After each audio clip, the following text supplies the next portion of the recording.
दोस्तों, अब जानकर हैरान रह जाओगे कि भगवान विष्णु का 10वां अवतार कल्कि अवतार का जन्म पहले से ही हो चुका है। अब आप सोच रहे होंगे कि कल्कि अवतार तो कलयुग के अंत में जन्म होने वाला था और कलयुग का टोटल समय 4,32,000 साल और त्रेता युग का 12,96,000 और द्वापर युग का 8,64,000 साल लिखा हुआ था। लेकिन क्या आपको पता है कि असल में कई सारे सबूत से ये पता चला है कि द्वापर युग आज से करीब 5,000 साल और त्रेता युग आज से करीब 7,000 साल पहले बीत चुका है। मतलब युग बस कुछ हजार सालों में ही खत्म हो रहे। और तो क्या, कलयुग का अंत भी नजदीक है।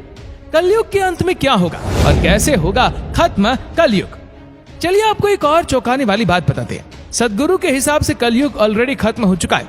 अभी हम द्वापर युग में जी रहे और साल 2082 में द्वापर युग भी खत्म हो जाएगा और हम त्रेता युग में पहुंच जाएंगे।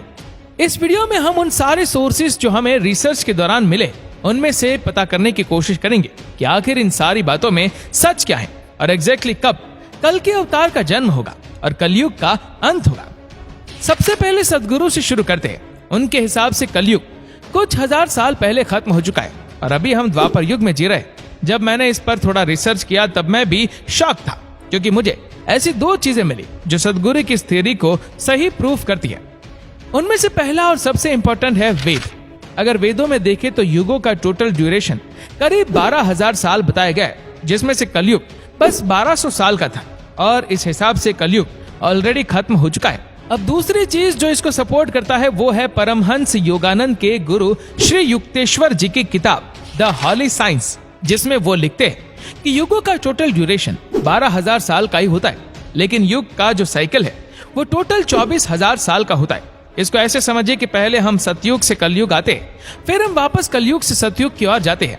और ये बिल्कुल सही भी है, क्योंकि धरती में कोई भी चेंज सडनली नहीं आता। ऐसा नहीं होता कि आज कलयुग है और अचानक कल से सब अच्छे हो जाएंगे और कल से सतयुग शुरू हो जाएगा। चीजें धीरे धीरे समय के साथ बदलती है। इसको अगर साइंटिफिक पॉइंट ऑफ व्यू से देखें तो हमारे अर्थ का जो एक्सिस है वो हर 24,000 साल बाद एक कंप्लीट सर्कल बनाता है, जिसके कारण लगभग हर 24,000 साल बाद हर मौसम अपने आप को एग्जैक्टली रिपीट करते हैं सेम तरीके से। और प्राचीन ग्रीस किताबों में भी 24,000 साल का एक परफेक्ट साइकिल माना गया है। और इसके हिसाब से हम दो कलयुग को एक के बाद एक रखते हैं तो फिर कलयुग का टोटल ड्यूरेशन करीब 2500 साल का आता है, जिसका मतलब फिर से यही निकल रहा है कि कलयुग ऑलरेडी खत्म हो चुका है। लेकिन थोड़ा और रिसर्च करने के बाद मुझे दो ऐसी चीजें भी मिली जो इसको पूरे तरीके से गलत प्रूफ करता है, और वो है पुराण और श्रीमद् भागवत गीता। क्योंकि पुराणों में एक ऐसे कॉन्सेप्ट है दिव्य वर्ष का, मतलब वेदों में जो युगों का ड्यूरेशन 12,000 साल बताया गया है वो दरअसल 12,000 दिव्य वर्ष है, जिसको ह्यूमन ईयर्स में कन्वर्ट करने के लिए हमें उससे 360 मल्टीप्लाई करना होगा। अब अगर हम कलयुग जो कि 1200 साल का बताया गया है उससे अगर 360 को मल्टीप्लाई करते हैं तो ये टोटल 4,32,000 साल का आता है। और अगर हम ये मान ले कि दो कलयुग एक के बाद एक आते हैं तो फिर कलयुग का ड्यूरेशन ही 8,64,000 साल हो जाएगा। दूसरी चीज जो इसको गलत प्रूफ करता है वो ये है कि कल्कि पुराण और श्रीमद् भगवत गीता। कल्कि पुराण में हमें कल्कि अवतार के बारे में बहुत डिटेल में इंफॉर्मेशन बताया गया है और भगवत गीता में भी कृष्ण कहते हैं कि हर युग के अंत में वो अवतार धारण करते हैं और पाप का अंत करके धर्म की स्थापना करते हैं। और क्योंकि कल्कि अवतार अभी भी नहीं आया है, इसका मतलब हम मान सकते हैं कि कलयुग का अंत अभी भी नहीं हुआ है। तो एग्जैक्टली कब खत्म होगा ये कलयुग? अगर हम द्वापर युग और त्रेता युग के टाइमलाइन का पता कर ले तो उससे हम ये पता कर सकते हैं कि कलयुग कब खत्म होगा, क्योंकि उससे हमें पता चल जाएगा कि रियलिटी में युगों का ड्यूरेशन वेदों को फॉलो कर रहे या फिर पुराणों को। और ये करने के लिए हम रामायण और महाभारत में जो एस्ट्रोनॉमिकल डेटा दिया गया है उनका सहारा लेंगे। रामायण में हमें भगवान राम के जन्मदिन के प्लेनेटरी पोजीशन दिए गए।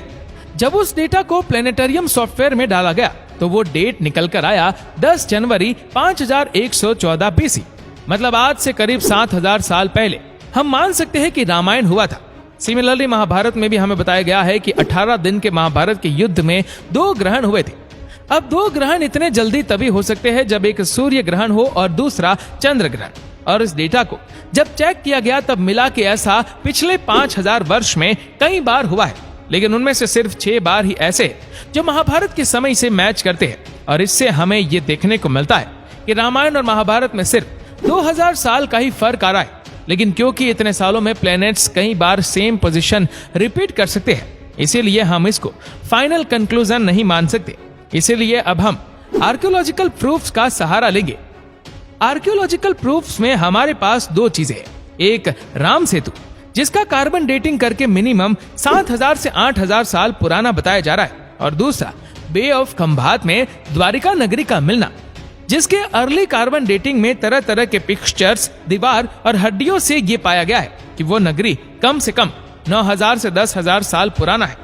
यहाँ द्वारिका नगरी राम सेतु से पुराना निकल रहा है। ये इसलिए हो सकता है क्योंकि शायद द्वारिका नगरी उस टाइम फ्रेम तक एग्जिस्ट करता था। मतलब इसमें हमें साफ पता चलता है कि रामायण और महाभारत के बीच बहुत ज्यादा सालों का अंतर नहीं है। इन सब से हमें साफ पता चल रहा है कि युग लाखों साल वाले टाइम फ्रेम को ही फॉलो नहीं कर रहे। तो कलयुग कब खत्म होगा वो पता करने के लिए जो लास्ट सोर्स हमारे पास बचा है वो है भविष्य मल्लिका। दरअसल आज से करीब 600 साल पहले ओडिशा में 5 संतों के एक ग्रुप ने मिलकर भविष्य मल्लिका नाम की एक किताब लिखी थी, जिनमें से एक अच्युतानंद दास को दिव्य दृष्टि प्राप्त था, जिसके सहारे उन्होंने कलयुग में घटित होने वाली कई सारी भविष्यवाणियां उस किताब में लिखी है।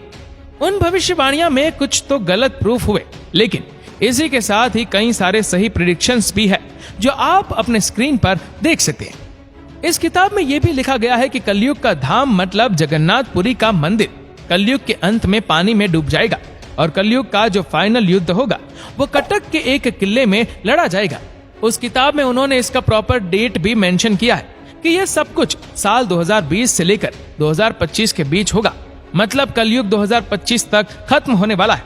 और क्योंकि जगन्नाथपुरी कलयुग का धाम है, इसलिए इस किताब को पूरी तरह से इग्नोर नहीं किया जा सकता। जगन्नाथपुरी चौथे धाम होने के साथ ये जगह बहुत इंपॉर्टेंट भी है, क्योंकि महाभारत में हमें देखने को मिलता है कि कृष्ण के मनुष्य अवतार की मृत्यु के बाद जब उनके शरीर को जलाया गया तब उनका पूरा शरीर जल गया, लेकिन उनका जो हार्ट था वो नहीं जला। और लोगों का ऐसा मानना है कि वो इसलिए हुआ क्योंकि वह कोई भी नॉर्मल हार्ट नहीं था, वह एक मशीन टाइप चीज था जो लाइट के कांटेक्ट में आने पर वाइब्रेट करता था। और वो चीज अभी के दिन में जगन्नाथपुरी के मेन आइडियल के वुडन स्टेचू के अंदर रखा गया है, और हर 12 साल बाद संपूर्ण जगन्नाथपुरी की इलेक्ट्रिसिटी को कट ऑफ करके उस हार्ट को लॉर्ड जगन्नाथ के पुराने आइडियल से नए आइडियल में शिफ्ट किया जाता है, क्योंकि समय के साथ वो चीज लकड़ी के बने आइडियल को खराब कर देती है। तो इस वीडियो में बताए गए सारे फैक्ट्स और एविडेंस के हिसाब से हम पहला कंक्लूजन बना सकते हैं कि कलयुग अभी भी खत्म नहीं हुआ, और दूसरा कंक्लूजन हम ये मान सकते हैं कि कलयुग का अंत 4,32,000 साल बाद भी नहीं होगा, बल्कि उससे बहुत जल्द ही होगा। कलयुग कब खत्म होगा उसके एग्जैक्ट समय का कोई भी प्रूफ हमें नहीं मिला है, लेकिन अगर हम भविष्य मल्लिका को देखें तो उसके हिसाब से कलयुग 2025 तक खत्म होने वाला है।